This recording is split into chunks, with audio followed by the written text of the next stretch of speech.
I'm super excited to have here my PT, Mike. He's going to introduce himself. Yes, I'm Mike. I'm a doctor of physical therapy. I'm also a certified strength and conditioning specialist and a certified athletic trainer. I've been working with Victoria. She's done great. She's crushed it. She's going to give you some insights on what you guys can do if diastasis recti is something that you're dealing with post-pregnancy. Now realize not all these things are going to be 100% guaranteed. Okay, so talk to your medical provider, listen to them, whatever they recommend. Sometimes if the gap's too large, they need to do surgical intervention to close that down.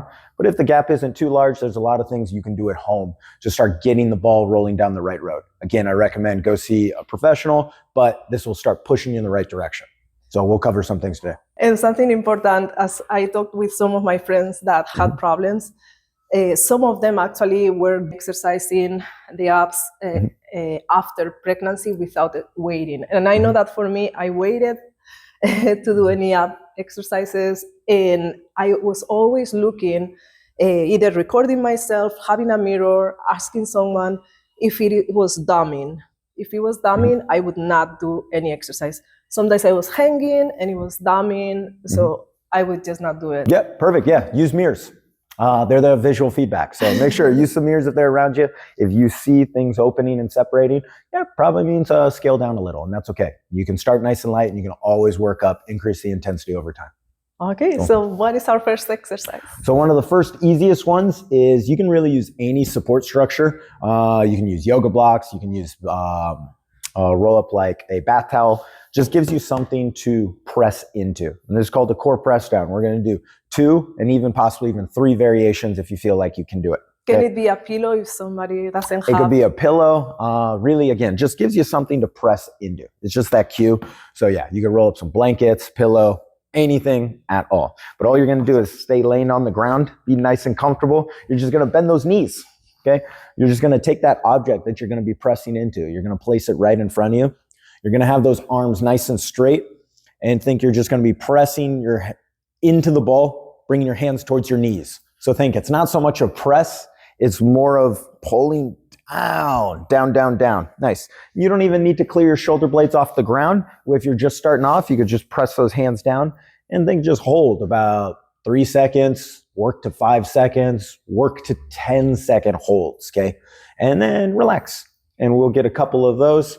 Think you're just going to hit that same isometric hold. Now, try not to hold your breath.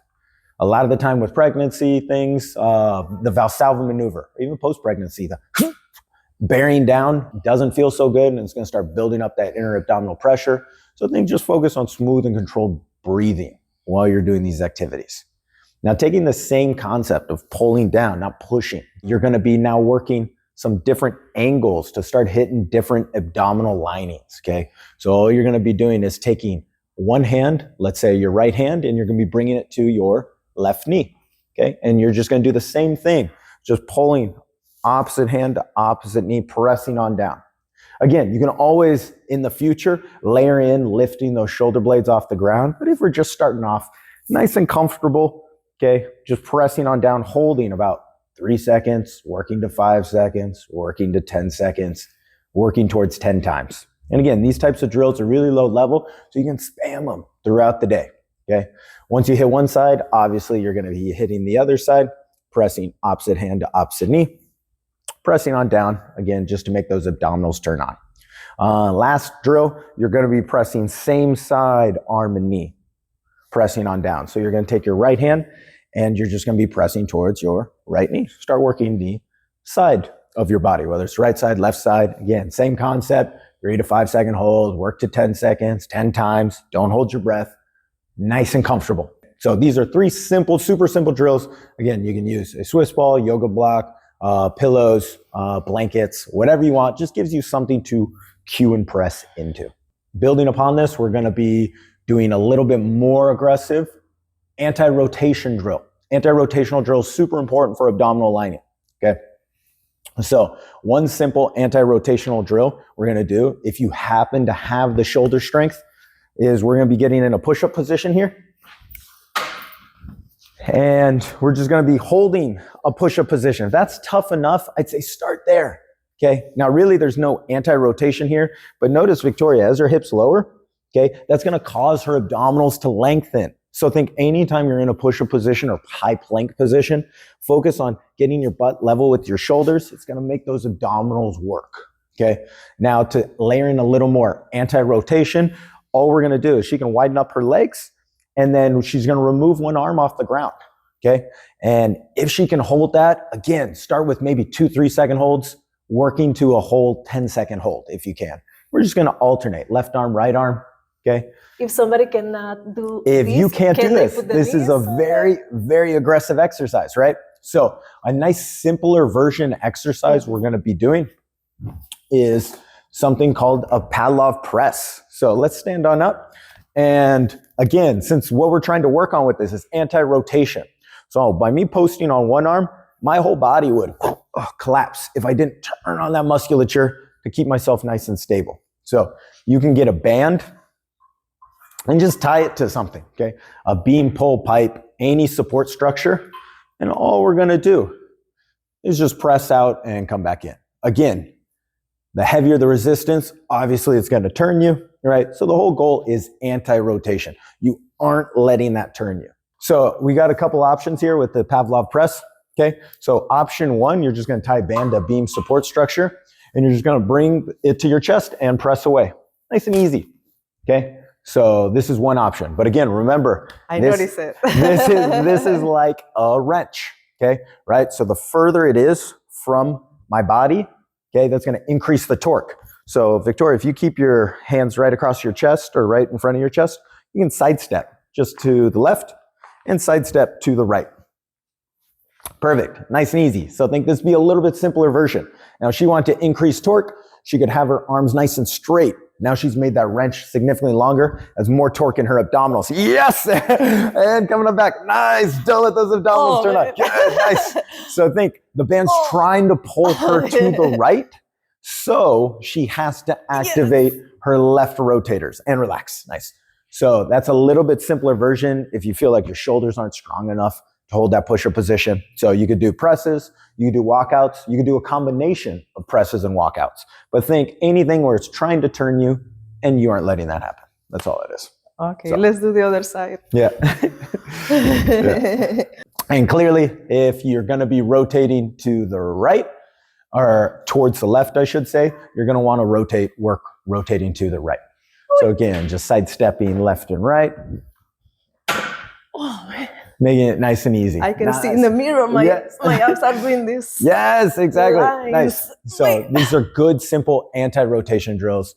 Clearly, the heavier the resistance of the band you're using, you're going to make it more challenging. Any recommendations on which?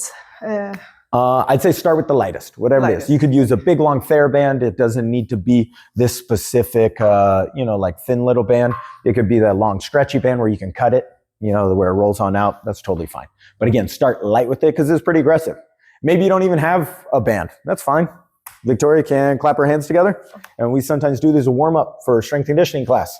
Lever arm, same concept. Pressing here, way tougher than if I'm pressing at the elbow, right? And you can just get a partner who makes those abdominals turn on left and right. What if you're like, oh, I have nobody? That's okay. You got door frames at home? You can do the same drill right here and pressing. Again, just isometrically turning on those rotators. So a band would be ideal, but again, a door frame support structure, anything like that can totally work and accomplish the same thing. In general, if we're talking about strengthening your abdominals, okay, anytime my legs go towards my head, I'm working more lower abdominals. Okay. Anytime my shoulders go towards my knees or feet, I'm working more upper abdominals. We want to do some sort of rotational loading, which that's what that Pavlov press was kind of addressing. And then we lastly want to start addressing abdominal lengthening. One of probably the easiest ways to work on abdominal lengthening, as long as it feels comfortable, is you can get an ab wheel and roll on out. You can use a barbell and roll out. Victoria today is going to be using the Swiss ball. So we're just going to be kneeling on the ground. And all I want you to do is place those elbows on that Swiss ball. And notice, see how her hips are pretty far back? Try to bring those hips forward so we're in a nice straight line. Yes, there we go. And see how the ball's kind of under you? Roll that ball out in front of you a little bit more. Yes. And we're just going to hold this position. So keep those hips kind of higher up right there. Nice. And then all I want you to do is slowly just kind of push those elbows in front of you and come on back. Nice. Yes, good, nice. So this can sometimes be a pretty aggressive drill, teaching those abdominals to lengthen, okay? So let's say if you aren't able to do that, that's totally fine. All we're gonna be doing next is you can do the same concept. Again, those tend to be a little more aggressive, so proceed cautiously with these things. This is just after you've done all the other things we've covered, okay? So think shoulders to knees, upper abdominals, knees to shoulders, lower abdominals. Working on abdominal lengthening is important, but build up that base strength layer, especially with those press downs first and anti-rotation drills. But know you can eventually work towards that lengthening process. Awesome. So, thank you so much, yeah, Mike. yeah, you got it.